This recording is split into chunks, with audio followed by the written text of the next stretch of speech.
성경은 인류 역사에 대한 하나님의 마스터 플랜, 인류에 대한 청사진이라고 우리는 믿습니다. 그러므로 누구든지 거듭나서 성경을 정확히 알기만 하면 인류 역사의 과거, 현재, 미래, 또한 인류가 이 세상이 지금 어디로 가고 있는지, 앞으로 어떻게 되어 갈 것인지를 알고, 또 저처럼 이 세상에 다가오는 미래를 예언할 수도 있고, 앞으로 일어날 미래를 대비하게 경고할 수도 있고 대비시킬 수도 있는 것입니다. 아울러 지난 4년간 세계적으로 인류를 위협했던 코로나 팬데믹 재난 상황을 비롯해서 요즘 북한의 오물풍선 투하와 미사일 발사, 거기에 남한의 대응으로 점점 남북한 긴장이 고조되니까 한미일과 북중러시아가 또 유럽 등 전 세계가 주목하게 되고요. 중국과 러시아의 긴장 관계, 러시아 우크라이나 대치 상황, 이스라엘 팔레스타인의 대치로 인한 중동전의 위협들이 계속 있고요. 또한 세계적인 정치, 경제, 문화, 사회, 과학의 변화 상황, 그리고 전체 기상환경, 기후위기, 지구위기 등 모든 분야에 나타나고 일어나는 모든 현상과 재난들이 무엇을 의미하는지를 이해하고 설명할 수가 있는 것입니다. 먼저 강조할 건 지금 일어나고 있는 모든 재난과 위기 상황들은 마태복음 24장에서 예수님이 제자들에게 말씀하신 예수님 재림과 인류 종말의 징조들, 다시 말하면 대환란, 인류에게 닥칠 역사상 전무후무한 대환란의 예고편 맛배기라는 사실을 절대로 잊으면 안 되겠습니다. 성경 계시록 6장부터 16장, 여기 보면 교회 시대가 완성되고 교회 저와 여러분들이 하늘로 들림받고 나면 적그리스도가 짠하고 등장하면서 7년 대환란, 기한은 짧지만 7년이라고 성경은 분명히 해요. 7년 대환란, 이때 인류가 거의 멸망에 가는, 그 다음에 예수님 재림하죠. 이때 이게 요한계시록 6장부터 19장까지 일곱 심판, 일곱 나팔, 일곱 대접 심판이라는 아주 무시무시한 재난과 재앙, 이거 인류가 거의 전멸하다시피 할 그런 무서운 재앙이 예언되고 있는데, 지금 일어나고 있는 세상적으로 일어난 수많은 재난들은 이건 맛배기다 이 말이죠. 예고편, 여러분 예고편이 있으면 본편을 영화를 봐야 되겠죠? 그런 것처럼 우리는 그거 보지 말고 하늘로 올라갑시다. 네. 자, 오늘 설교 본문 계시록 13장의 예언은 7년 대환란 중간쯤에 일어날 사건의 예언인데, 여기서는 바다에서 올라온 첫 번째 무시무시한 짐승, 이걸 비스트라고 했지, 짐승과 그 다음 땅에서 올라온 두 번째 짐승 이야기가 예언되어 있습니다. 첫 번째 짐승은 계시록 3장 1절로부터 10절까지인데, 악마의 권세를 받아서 인류를 잠깐 통치할 세계 통합된 단일 정부의 최고 지도자 적그리스도 얘기입니다. 이건 지난주에 다니엘서 2장과 7장을 예언과 연결시켜서 동일한 예언임을 말씀을 드렸습니다. 지금 세계 240여 개 나라라고 하는데, 그 중에 193개국이 가입된 국제연합인 유엔은 앞으로 일어날 마지막 시대의 전 세계가 하나의 나라가 된다니까요. 하나의 정부가 된다고요. 그럴 때 그것이 하나의 모형이라 할까? 이런 식으로 된다. 그렇지만 지금 세계 모든 나라가 유엔의 통치도 받고 간섭도 받고 조정도 당하고 여러 가지 하지만 통제력이 너무 약한데, 이것 가지고는요 별로 힘이 없어요. 그러나 마지막 적그리스도가 세계 단일 정부를 만들 때는, 그때는 아주 무시무시한 막강한 지도력으로, 통제력으로 인류를 이끌어 간다는 그런 뜻입니다. 오늘 본문 계시록 13장 중심으로 땅에서 올라온 두 번째 짐승에 대하여 중점적으로 공부하면서, 지지난주 이미 공부한 첫 번째 짐승, 마지막 세계 단일 정부의 통치자 적그리스도에 대해서도 잠깐 관련된 부분을 다루겠습니다. 온 인류가 적그리스도를 구주와 주님으로 섬기고 경배하도록 미혹하는 이 땅의 모든 종교 지도자들의 마지막 총수 역할을 하게 될 말세 거짓 선지이자, 오늘 본문 계시록에서 그 두 번째 짐승을 짐승에 올라탄 큰 음료라고 이렇게 표현합니다. 인류 종말은 바로 적그리스도와 거짓 선지자 두 짐승에 의해서 이루어질 것인데, 오늘은 둘째 짐승, 세계 통합 종교 최고 영적 지도자의 정체와 역할과 멸망을 예언하고 있는 내용입니다. 초대교회 때부터 지금까지 사이비 이단들이 들고 일어나 다른 복음, 다른 예수, 다른 영을 전파함으로 기독교를 왜곡시키는 수많은 거짓 선지자들이 있었고 있습니다만, 오늘 본문에 등장하는 두 번째 짐승은 말세, 즉 7년 대환란 기간 동안에 등장할 세계 모든 종교 통합의 수장격인 세계 통합 종교의 총수를 의미한다고 기억하시길 바랍니다. 그러므로 앞으로 세계 모든 종교들은 통합의 방향으로 가고 있다는 사실을 또 예리하게 성경적인 관점으로 주목하시길 바랍니다. 물론 캐톨릭이 그 일을 주도하고 있고 기독교도 그 대열에 대거 참여하고 있습니다. 여러분, 하나 질문하겠어요. 세상에 많은 종교 지도자들이 있잖아요. 그 지도자들이 어떻게 짐승처럼 보입니까? 겉으로 전혀 아니죠. 모두가 최고의 경건한 신의 사자, 하나님의 사자처럼 멋지고 폼나게 뉴스와 언론에 짠 하고 등장하면 나도 고개가 꾀갱 숙여지더라고요. 얼마나 겉으로 보기에 경건하고 평화롭고 의롭고 진실하고 선하게 보입니까? 그래야 사람들이 그 종교 집단에 그냥 무조건 찾아 들어가는 거 아닙니까? 얼마나 멋진 제복, 멋진 모자, 멋진 가운, 멋진 종교인들의 의상, 멋진 연설, 멋진 불당, 신당, 성당, 예배당을 장식해 두고 등장합니까? 그러니까 그 외모나 형식을 보고 전 세계 수많은 인류가 구원 얻고 혹시나 영생을 얻을 수 있을까 해서 각자 수많은 종교 단체로 몰려가고 있는 현실입니다. 그러나 하나님은 그들이 아무리 화려하게 평화 번영의 사도들처럼 세상에 등장해도 그들은 악마의 종노릇을 하는 짐승 같은 존재들, 음녀들, 그러니까 역사적으로 있었던 거짓 선지자를 음녀들이라고 하지만 마지막 세계 통합 종교의 지도자를 큰 음녀다라고 말씀하셨고 예언하셨습니다. 제발 여기 계신 여러분들과 이 설교를 유튜브나 저희 교회 홈페이지에 돌아 듣는 분들은 참된 것과 거짓된 것을 잘 구별할 수 있는 지혜로운 분들이 되시길 축원합니다. 자, 한번 앞에 저기 이제 짐승인데요. 자, 그러면 둘째 짐승의 특성을 한번 보겠습니다. 말세 거짓 선지자는 어떤 모습일까? 무슨 역할을 할까? 자, 첫째로 이 둘째 짐승은 첫 짐승 적그리스도의 종노릇, 하인노릇을 한다라고 보면 됩니다. 오늘 본문 11절 12절 같이 한번 또 읽을까요? 시작. 내가 보매 또 다른 짐승이 땅에서 올라오니 어린 양같이 두 뿔이 있고 용처럼 말을 하더라. 그가 먼저 나온 짐승의 모든 권세를 그 앞에서 행하고 땅과 땅에 사는 자들 처음 짐승에 경배하게 하니 곧 죽게 되어 상처가 나은 자니라. 자, 12절에서 언급된 먼저 나온 짐승, 첫 번째 짐승은 뭐라고 그랬죠? 적그리스도.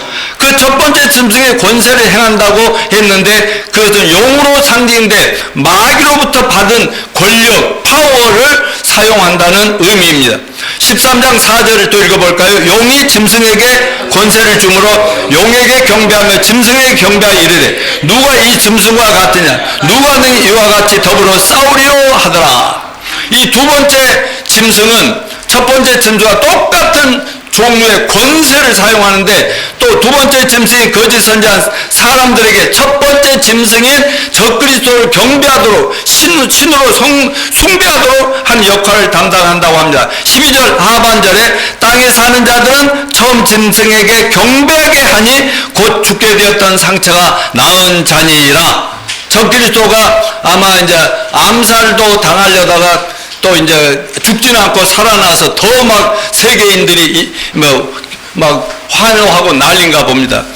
그때 그분을 저분이 메시아다 막 하면서 숭배하게 경배하게 만든다는 거예요. 계시록 17장 1절로 5절 같이 읽어볼까요? 전체 시작. 또 일곱 대접을 가진 일곱 천사 중 하나가 와서 내게 말하 이르되 이리로 오라. 많은 무리 앉은 큰 음녀가 받을 심판을 내게 보이리라. 땅의 임금들도 그와 더불어 음행하였고 땅에 사는 자도 그 음행의 포도주에 취하였다고 곧 성령으로 나를 데리고 광야로 가니라. 내가 보니 여자가 붉은 빛 짐승을 탔는데 그 짐승의 몸에 하나님 모독하는 이름들이 가득하고 7머리와 10뿔이 있으며 그 여자는 자줏빛과 붉은빛 옷을 입고 금과 보석과 진주로 꾸미고 손에 금잔을 가졌는데 가증한 물건과 그 음행의 더러운 것들이 가득하더라. 그의 이마에 이름이 기록되었으니 비밀이라. 큰 바벨론이라 땅의 음녀들과 가증한 것들의 어미라 하였더라. 이거 거짓 둘째 짐승인 큰 음녀, 거짓 선지자, 전 세계 통합 종교의 리더를 이 땅에 가증한 음녀들의 어미다. 수많은 지금 종교들이 있잖아요. 맞아, 하나님 대신에 엉뚱한 이상한 사탄 마귀를 숭배하게 하는지도 모르고 막 경배하게 하는 그 모든 음녀들의 그 어미가 된다, 그렇게 얘기했습니다. 예수님 직접 세우신 참된 교회 외에 모든 종교는 다 겉으로 보기엔 굉장히 화려하고 경건하게 꾸몄지만 땅의 음녀들과 가증한 것들을 어미라고 하나님은 부르십니다.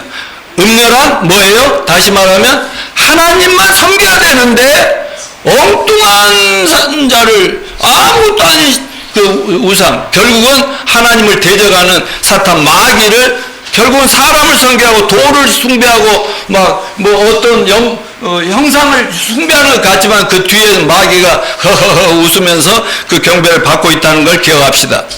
오늘날 전 세계 여러 나라의 왕이나 대통령 같은 정치 지도자와 종교 지도자의 협력 관계를 보면 정치와 종교의 결탁은 이거 기본이 되어 있다 하는 걸 알 수 있어요. 오랫동안 우리가 봐왔지만 우리나라 대통령들도 무슨 일만 있으면 종교 지도자들을 대통령실로 초청하여 그들의 기도와 협력을 요청하지 않습니까? 그러므로 둘째 짐승, 그 마지막 때에 세계 모든 종교를 하나로 통합한 종교 지도자는 적그리스도인 세계 단일 정부의 통치자를 온 인류가 신처럼 숭배케 하므로 궁극적으로는 그 뒤에서 막 이빨을 드러내고 있는 사탄을 경배하도록 하는 것이 목표입니다. 그래서 하나님은 말세지발의 마지막 통합 종교 지도자 거짓 그리스도는 음료들과 가증한 것들의 어미라고 그렇게 경고하십니다. 사탄 마귀는 하나님처럼 자기도 경배받기를 늘 원했죠. 그러니까 마지막 때 둘째 짐승은 본인 자신이 세계적인 통치자 적그리스도를 신으로 숭배할 뿐 아니라 온 세계 인류의 그분이야말로 인류를 구원하실 구세주요 하나님이 되신 것을 숭배하는 하게 만드는 역할을 감당하게 될 것이다. 이렇게 될 것이라고 믿으십니까? 될지 안 될지 오래 살아서 꼭 보십시오. 그러면서 내 말이 맞았다는 것을 확인하고 할렐루야 하시기를 바랍니다. 그런데 여러분, 참된 선지자들이라면, 참된 하나님의 종들이라면 당연히 예수님과 그리고 여호와 하나님만을 구주하신처럼 자신의 영원한 남편으로 숭배해야 되는데 진짜 신도 아닌 적그리스도를 숭배하면 음녀가 음행하는 것이라고 말씀을 하고 있는 것입니다.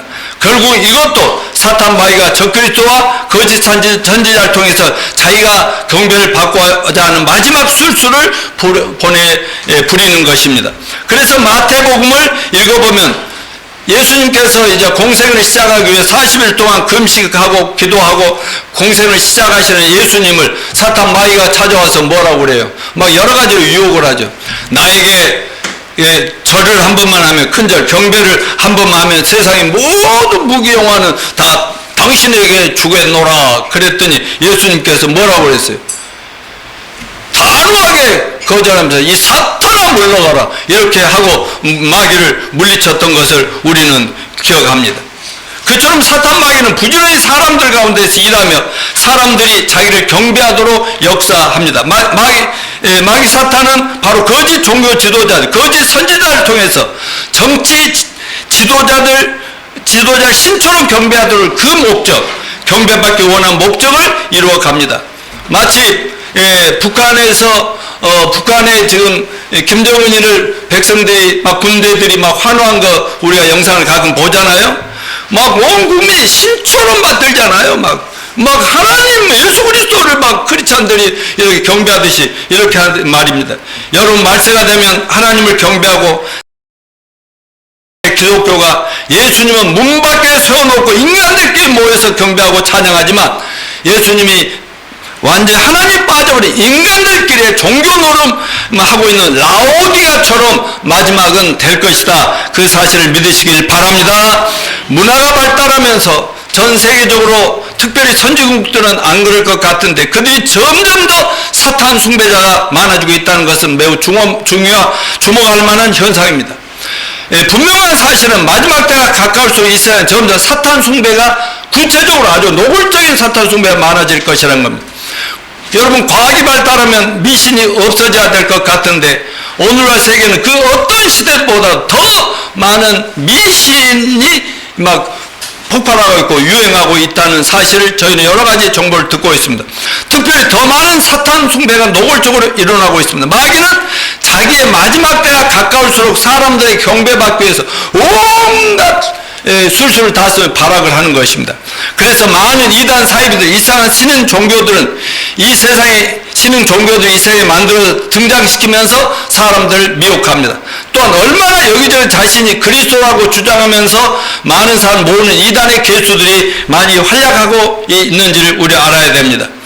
이것이 종말의 중요한 특성 중에 하나입니다. 마태복음 24장 4, 5절 읽어볼까요? 예수께서 대답하여 이르시되 너희가 사람의 미혹을 받지 않도록 주의하라.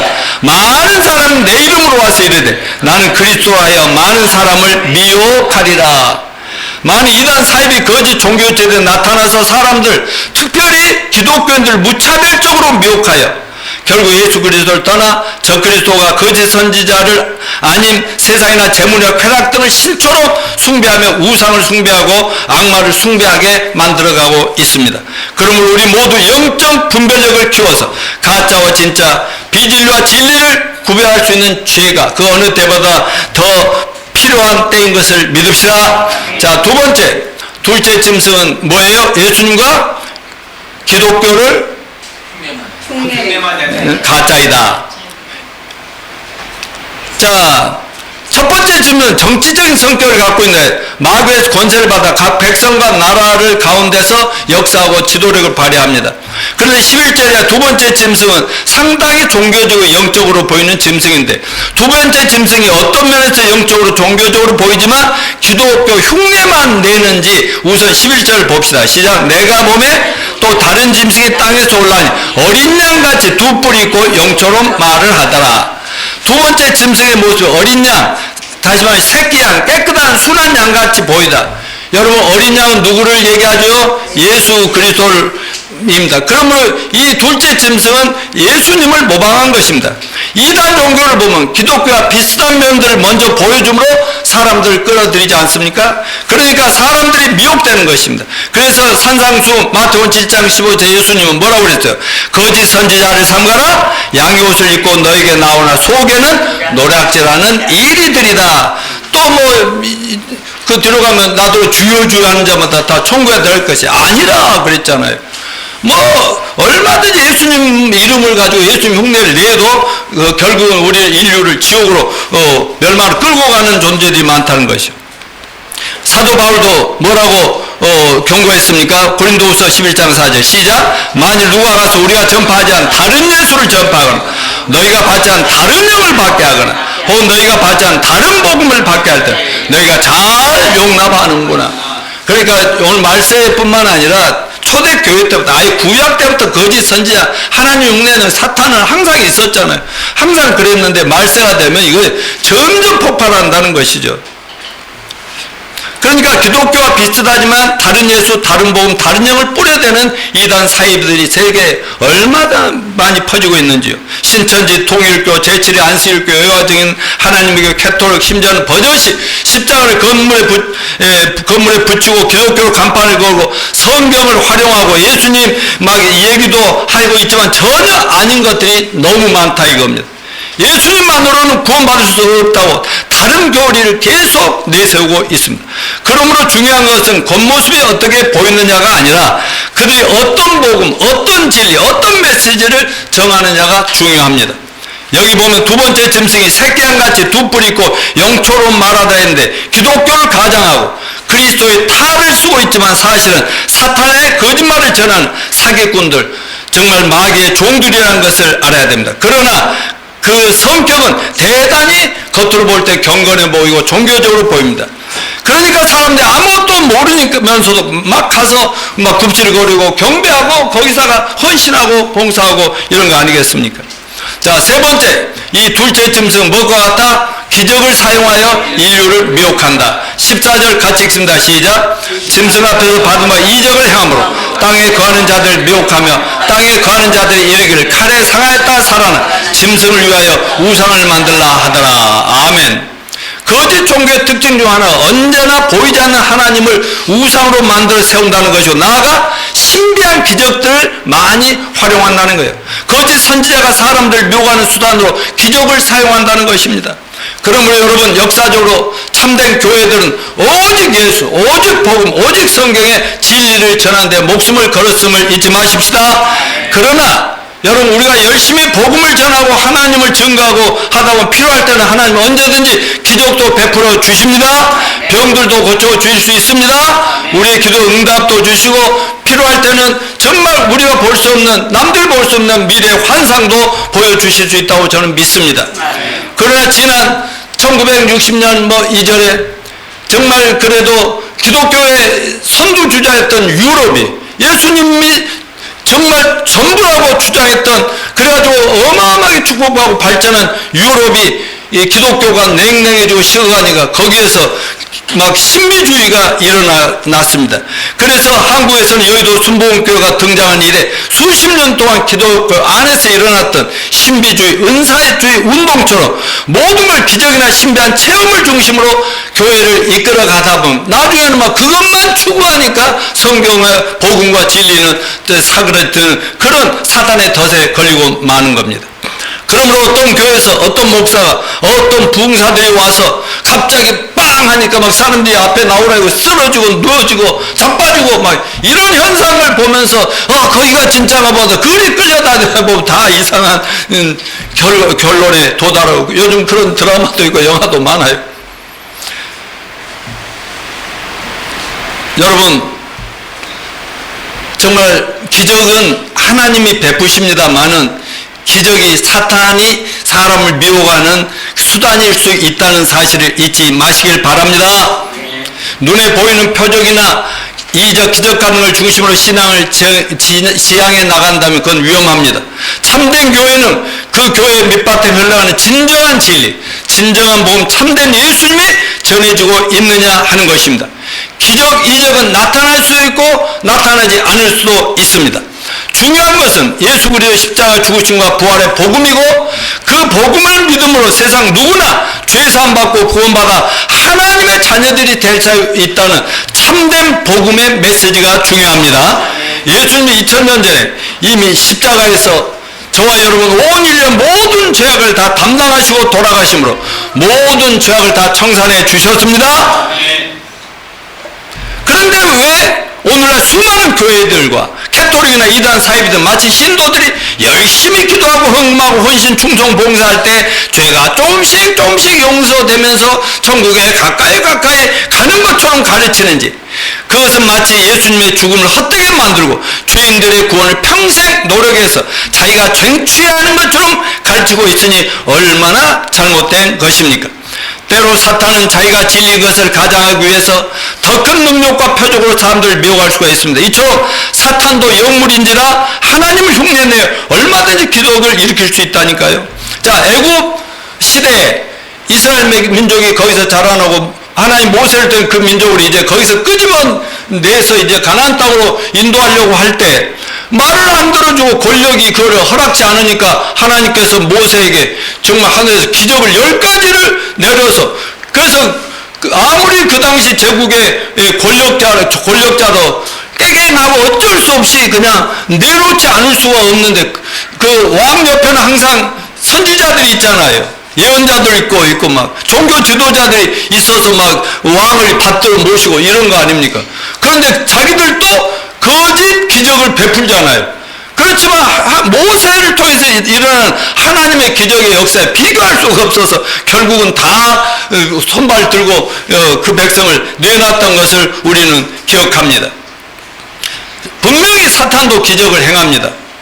그러나 그 기적이 영적 사기꾼들의 달콤한 미끼일 수 있다는 사실을 직시해야 됩니다. 그러면 어떤 기적적인 역사가 일어난다고 해서 그것 때문에 교회를 선택하는 그런 쪽으로 몰려가는 것은 매우 어리석고 위험한 일임을 기억하시길 바랍니다. 신명기 13장 1, 2절 같이 읽어볼까요? 너희 중에 선지자나 꿈꾸는 자가 일어나서 이적과 기사를 내게 보이고 그가 내게 말한 이적과 기사가 이루어지고 너희가 알지 못하던 다른 신들을 우리가 따라 섬기자고 말할지라도 이적과 기사가 눈앞에서 실제로 일어날지라도 그런 기적이 막 일어나고 있어. 그럴지라도 어쩌라고 어떻게 하라고 말씀하세요. 3절 봅시다. 너는 그 선지자나 꿈꾸는 자의 말을 청종하지 말라. 이는 너희 하나님 여호와께서 너희가 마음을 다하고 뜻을 다한 너희 하나님 여호와를 사랑한 여부를 알려하사 너희를 시험하심이라. 아멘. 한마디로 우리가 전하는 구원의 복음은 누구나 믿으면 쉽게 당장 믿기만 하면 단번에 영원히 속죄되는 그 복음을 우리는 믿습니다. 예수님은 그걸 위해서 자기 목숨을 십자가에 희생하신 거 아닙니까? 그러나 이단 사입이 타락한 교회들은 평생 죽도록 고생하고도 구원받지 못하고 천국 가나 했더니 마지막에 내가 너를 모른다 이놈들아 나를 떠나 저 지옥에 가라 하면 지옥에 다 떨어질 그런 존재들을 만들고 있다는 사실을 기억합시다. 여러분, 하나님께서 왜 가짜들의 기적까지도 보여준다고요? 우리를 테스트하기 위해서, 우리의 믿음을 테스트하기 위해서. 여러분, 왜 우리가 하나님 믿습니까? 왜 하나님 믿는다고 신자들이 기적과 이적을 좋아합니까? 다 나름대로 현실적인 자기들 육체적, 재정적 필요와 자신의 명예와 지위와 목표를 달성하기 위해서 아닙니까? 병 고침, 부자 되기 위하여 많은 사람들을 존경받기 위해서. 이런 신앙을 무슨 신앙이라고 한다? 기복신앙. 그렇다면 용한 점쟁이를 찾아다닌다. 용한 무당을 불러서 막 구다고 해가지고 달 풀려 나가면 이런 것과 뭐가 다르냐 이거죠. 사탄은 이러한 인간들 마음속에 있는 탐욕을 나타낸 규범 심리를 이용하여 우리를 미혹할 수가 있습니다. 어떤 것이 때때로 나에게 유익이 안 된다 할지라도 여러분, 하나님은 한 분이시고 그분은 예수 그리스도 사람의 몸으로 오셔서 인간의 모든 불행과 저주와 죽음의 근본 원인이 뭐죠? 죄 아닙니까? 그런 모든 근본 원인인 우리의 죄악을 모두 담당하시고 십자가에 돌아가심으로 우리의 모든 죄악을 용서하셨습니다. 그리고 장사의 삶 안에 부활하셨습니다. 그러므로 그분은 세상의 유일무이한 구원자요 하나님 자신이기 때문에 우리는 그분의 은혜로 구원받은 하나님의 자녀들로서 단연히 하나님만 믿읍시다. 예수님만 의지합시다. 말씀만 의지합시다. 그래서 저는 장로교니 감로교니 침례교니 간판들이 그렇게 중요한 것이 아니라고 생각합니다. 교단이나 교회들의 연합체가 중요한 것이 아니라 어느 세계 방방 곳곳에 세워진 지역마다 세운 지역 교회들이 매우 중요합니다. 교회가 목사가 잘못되면 그 교회 하나만 잘못되면 끝나면 되는 거예요. 그런데 교단을 만들다 보면 막 그 회의를 자꾸 하다 보면 사람들의 생각과 사람들의 뜻이 막 거기 형성되면서 하나의 또 정관이 만들어지고 성경 한 권으로 충분한데 자꾸 뭘 인간적인 거를 심어놔가지고 그러다 보니까 타락의 길로 가버리고 어느 날 보니까 예수님도 없어져 버리고 이런 상황이 되는 것입니다. 물론 불신 세상과 맞서기 위해서는 가끔 교회들이 연합할 때도 있고 크리스찬들끼리 힘을 합쳐서 맞짱을 떠야 할 때도 저는 있습니다만, 그러나 역사적으로 볼 때 그렇게 하려다가 보니까 자꾸 인간적으로 타락해버려요. 저희는 오직 성경만 의지합시다. 아멘. 이것만 붙듭시다. 아멘. 여러분, 그렇게 잘못된 기독교 역사는 2000년 동안 많지만 2000년 역사의 중세 암흑시대 캐톨릭 교회가 그렇게 됐잖아요. 그래가지고 지금 캐톨릭교회가 세계 종교의 통합에 앞장을 서고 있지 않습니까? 또 좀 이따 잠깐 말씀드릴 WCC라고 하는 세계교회연합 운동이라는 거. 말하자면 모든 교회가 하나로 합집시다 하다 보니까 나중에 거기에 다른 종교꾼들 다 옆에 와서 서가지고 귀하면 하나 뭉치자. 요즘 TV에 보면요, 캐톨릭, 기독교 목사, 또 전주교, 불교, 이런 분들이 나와가지고요, 막 서로 깔깔거리는 사람을 즐겁게 하며 토론하고 재밌는데요, 사람들이 그 빠져나가요. 내가 거기 가면 뭐라고 그럴까요? 너희들 천국 갈 준비는 됐냐? 죄사함은 받았냐? 그러다 보면 다들 나는 당장 그 자리에 잘려가지고 그 자리에 세워주지 않을 것입니다. 아무튼 진짜 예수, 진짜 복, 진짜 성령님의 중심에 있는 자가 얼마나 중요한가, 이걸 마음에 꼭 기억하시길 바랍니다. 자, 네 번째, 둘째 짐승은 뭐다? 신을 버린 인본주의 극치이다. 자, 16절 18절 같이 읽어. 시작. 그가 모든 자, 곧 작은 자나 큰 자나 부자나 가난한 자나 자유나 종들이나 그 어느 사나 이마에 표를 받게 하고 누구든지 이 표를 가진 자 외에는 매매를 못하게 하니 이 표는 곧 짐승의 이름이나 그 이름의 수라. 지혜가 여기 있으니 총명한 자는 그 이름의 수를 세어보라. 사람의 수에 그의 수는 666이니라. 이 66이라는 숫자에 대해서는 별별 얘기들이 많죠. 컴퓨터가 처음 개발되었을 때 그래도 예수님 제 이름을 기다려 성경을 믿는다는 사람, 666 시대가 왔다 하고 외친 사람도 있고, 신용카드가 딱 나오니까 드디어 666 시대가 왔구나. 또 주장했던 또 상품의 바코드가 나오자 666 시대가 더 가까이 왔다고 주장하는 사람들 있었고, 요즘 더 발전을 벨칩이 66이라 강력하게 주장하는 사람도 많습니다. 그런데 성경 요한계시록 본문 말씀은 정확히 뭐라고 했어요? 666은 이 지갑에 담고 다니는 것이 아니고 어디다 찍는다고? 이마나 오른손에다가 찍어주는 것이라고 말이죠. 그러니까 그게 찍히면 이런 게 필요 있어요, 없어요? 필요 없어요. 폰 없어도 얼마든지, 뭐 폰은 있을란가? 모르겠네. 근데 여러분, 마지막 때가 되면은 개인 주민번호가 돼. 세계 인류가 한 나라가 되는데 전 세계 주민이 되고 우리나라는 한 지방나라, 지방이 되겠죠. 뭐 전주처럼 말이죠. 이런 식이 되겠죠. 제가 이 666에 대해서는 다음에 또 이 시리즈로 666에 집중해서 할 때 말씀드리겠습니다만은, 저 18절 맨 마지막에 이 666의 수는 사람의 수라 그랬어요. 이 사람의 수라는 말이 어떻게 했으냐는 문제는 신학자들 사이에 많은 논쟁인데 저는 이걸 문자 그대로 사람의 숫자라고 믿습니다. 여러분, 하나님이 천지 만물을 창조하실 때 첫째 날, 둘째 날, 셋째 날, 몇째 날에 사람을 창조하셨을까요? 여섯째 날. 그리고 일곱째 날에는 하나님은 어떠셨어요? 쉬시더라 그랬어요. 그래서 6은 사람의 숫자라고 하고 7자는 하나님의 수. 그런데 7이 더 많아요? 6이 더 많아요? 7 많죠. 그러니까 6은 하나가 모자래. 하나님 수준에는 하나가 모자라니까 불완전 숫자야. 그러나 7은 완전 숫자입니다. 하나님께서 완성하실 때니까요. 자, 그러므로 인간이 아무리 머리를 발전하고 공부를 많이 하고 과학이 발전해도 아무리 노력해도 절대 하나님 수준에 올라갈 수 없는 6의 한계가 있어요. 그러려면 우리가 하나님 수준이 되려면 어떻게 해야 되겠습니까? 하나님과 하나 됩시다. 예수님을 마음에 영접합시다. 그럼 예수님이 내 안에, 내가 예수님 안에, 하나님이 나와 하나 되는 상황입니다. 그럴 때 우리는 하나님의 완전하심을 누리며 결국은 천국 가서 완전한 하나님처럼 살게 된다는 걸 잊지 맙시다. 그걸 사탄이 시기해서 인간을 타락해버렸잖아요. 그래서 하나님 말씀을 거역하고 불순종하게 만들므로써 하나님과 분리시켰고, 그게 바로 저주고 우리 인생의 죽음이란 사실이죠. 그런데 이 6이라는 숫자가 3번씩 반복된다는 건 뭐예요? 인간이 거의 완벽하게 됐어. 인간의 삼위일체. 그러니까 요즘 얼마나 인간의 두뇌가 발전해서 뭐 별의별 일을 다 만들어내고 있잖아요. 과학 발전하고 문명이 발전하고. 여러분, 지금 4차 산업혁명이 시작된 지 얼마 된 것 같은데 4차 산업혁명 시대는 지나버렸어. 지금 AI 시대라고 그래. 인류 혁명 시대라고 그래. 역사는 볼 수 없는 대변혁이 이루 앞으로 어떻게 될지 예측이 그런 시대로 인간의 두뇌가 발전했는데, 그만큼 인간은 열심히 자기들이 지상 낙원을 세워보겠다고 이 난리를 치고 있는데, 심지어는 뭐 결혼 안 해도 돼. 나는 로봇 여자, 로봇 남자 하나만 데리고 살 거야. 막 이런 식의 시대가 오고 있지 않습니까?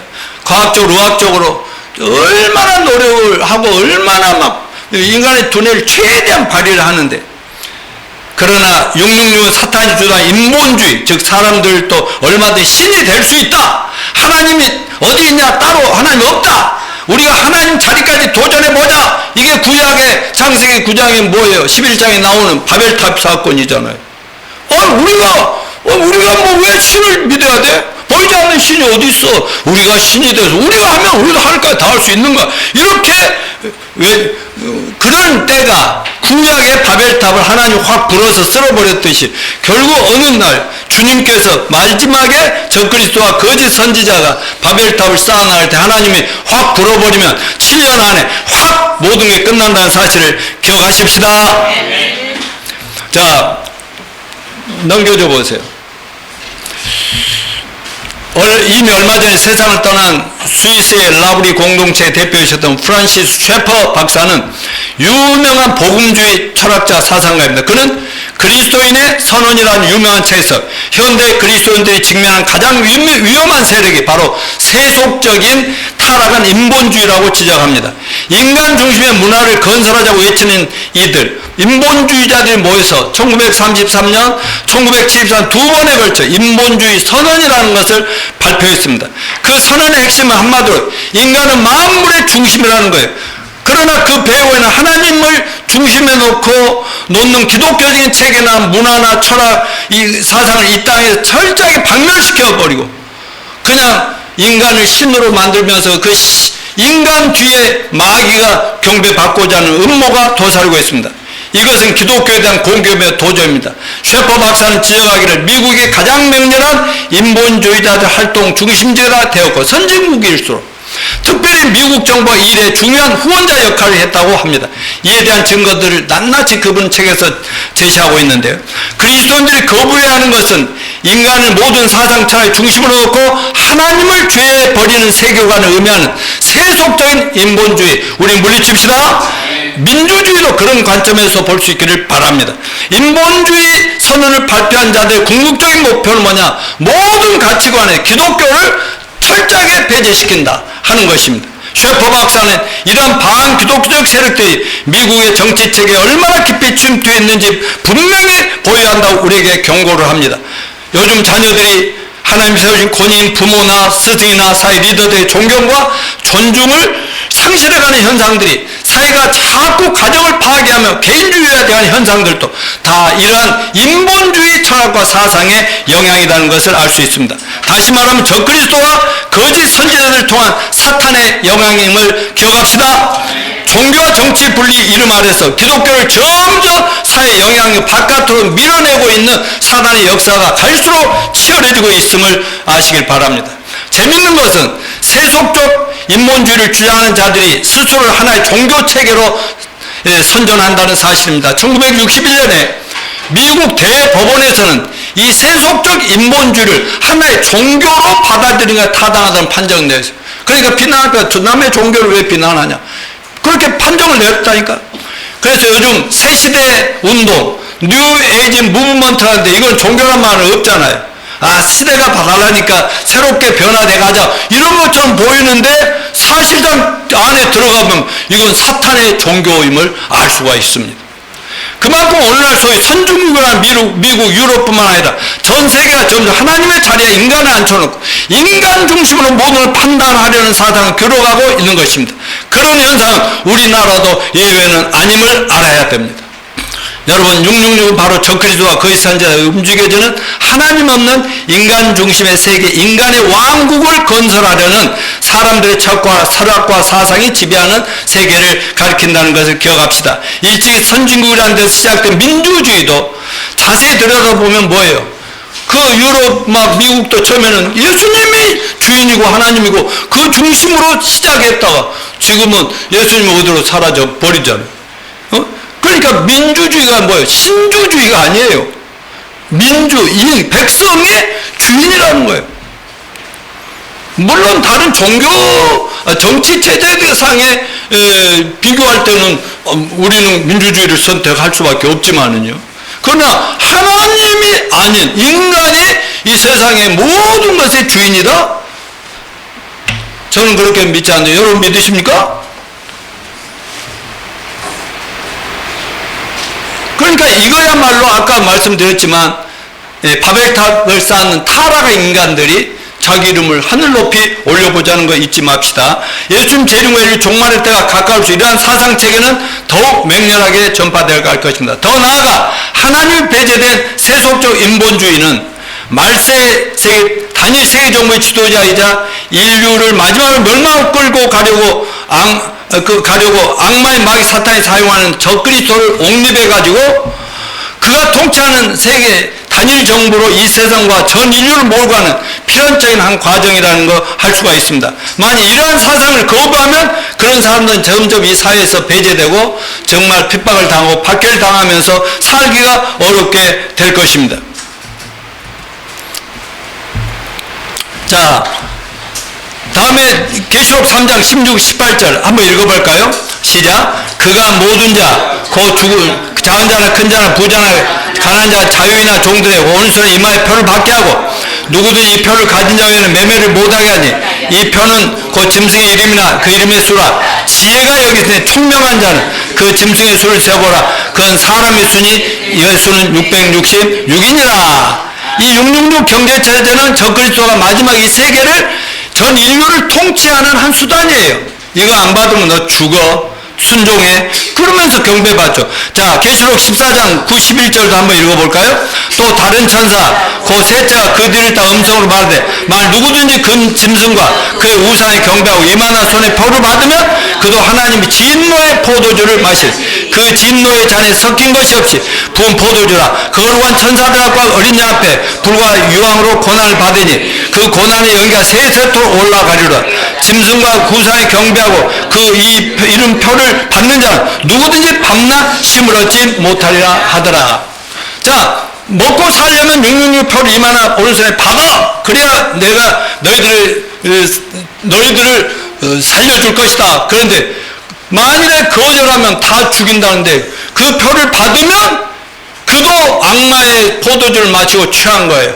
그들은 결국 다 지옥 멸망에 간다고 얘기했습니다. 자, 그러면 둘째 짐승의 종말은 어떻게 되는? 다섯째 17장 15, 16절 시작.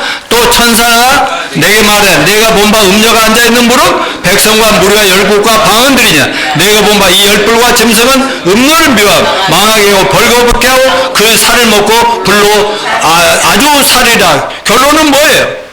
그들 다 불로 다 살라버리고. 자, 19장 20절 한 번 더. 짐승이 잡히고 그 앞에서 표정을 하는 거짓 선지자도 함께 잡혔으니 이는 그 짐승의 표를 받고 그 우상에게 경배하던 자들 표적으로 미혹하던 자 이 둘이 산처로 유황 불못에 던져지고. 그러니까 마지막 세계 정부의 적그리스도 너희들 책임질 테니 내게 경배해야 돼. 그놈과 그 적그리스도 경배하게 만드는 종교, 모든 세계 모든 종교들이 그 지도자, 최고 지도자, 그러니까 밑에는 말할 것도, 모든 종교는 꾼들은 말할 것도, 그 모두가 결국 어디에 던져져? 불과 유황불에 던져지리라. 아멘. 그럼 지금 마지막 때를 위한 세계 종교 통합은 어떻게 되어가고 있는가? 뭐 이런 식으로 통합되어 가고 있는 것, 이것이 단순한 하나의 행사가 아니에요. 이게 알게 모르게 많은 종교, 기독교가 너희만 뭐 예수가 아니면 구원을 받을 수 없다, 우리만 최고다, 이런 거를 내세우지 말라는. 여러분, 성경은 진리입니다. 절대로 거짓말 수 없는 하나님 말씀입니다. 성경대로 세상 가게 되어 있음을 믿읍시다. 지금 세상은 저희 종말을 향해서 열심히 달려가고 있음을 믿읍시다. 그 성경 그대로 예언이 성취되고 있는 그 시대에 우리는 살고 있습니다. 오늘 우리가 배운 교훈은 인간들이 마귀에 빠져 하나님 말씀을 불순종하고 죄악을 범하고 하나님을 떠난 이래로 모두가 하나님 대신에 수많은 종교로, 재물로, 권력으로, 부귀영화로, 사상으로, 철학으로 이장하고 변장하고 치장하여 등장한 사탄 마귀의 게임에 빠져 인간들이 재물이나 권력이나 쾌락이나 이상한 종교들에 빠져 숭배하는 것은 하나님의 보시기에 영적인 음행이다 하는 이 말을 기억하시기 바랍니다. 하나님은 하나님 백성들 하나님을 떠나 우상이나 신이 아닌 거짓 것들을 신으로 숭배하면 영적 간음으로 보면서, 그러므로 이스라엘 모든 종교 하나로 통하여 적그리스도를 신으로 숭배하도록 하는 모든 종교 지도자들도 지금 하나님께서는 저것들은 정말 앞으로 지옥에 가야 할 음료들로 보고 있다는 걸 알아야 돼요.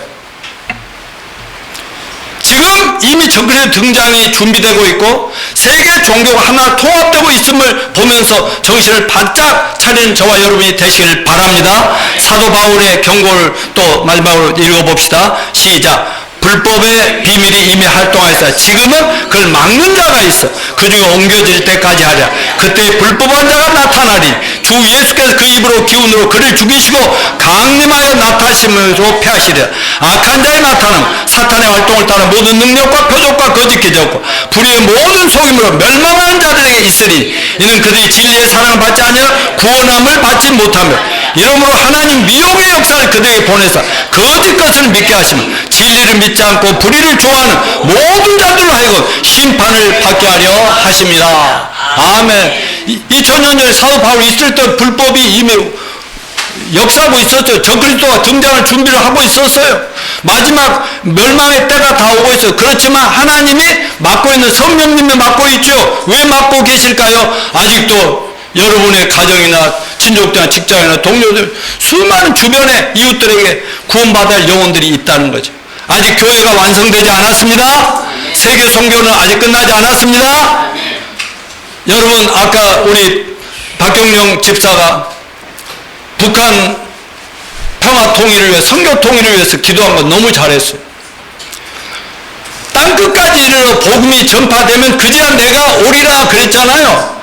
어쩌면 북한이 땅끝이 될 수 있다고 주장하는 영적인 지도자들이 있어요. 내가 믿을 만한 지도자들. 여러분, 북한은 지금 김정은을 신처럼 숭배하고 있잖아요. 그게 무너지고 있지만, 그런데 그게 활짝 열려서 거기 김정은이 사라지고 예수가 북한 사람들 마음에 다 들어가면 아마 교회가 완성되고 세계 선교가 끝날 수도 있으니 북한 동포를 위해서도 기도합시다. 그리고 가족, 친지, 이웃들의 구원을 위해서 최선을 다해서 하여튼 한 영혼을 구원해서 천국으로 인도하고 하나님께로 인도하는 저와 여러분이 되시기를 축원합니다. 그래서 주님이 오셨을 때 우리는 정말 오실 때 칠영환란 되기 전에 하늘로 올라갑시다. 다 함께 올라갑시다. 여러분 그렇게 다 준비되시기를 축원합니다. 일어나십시오.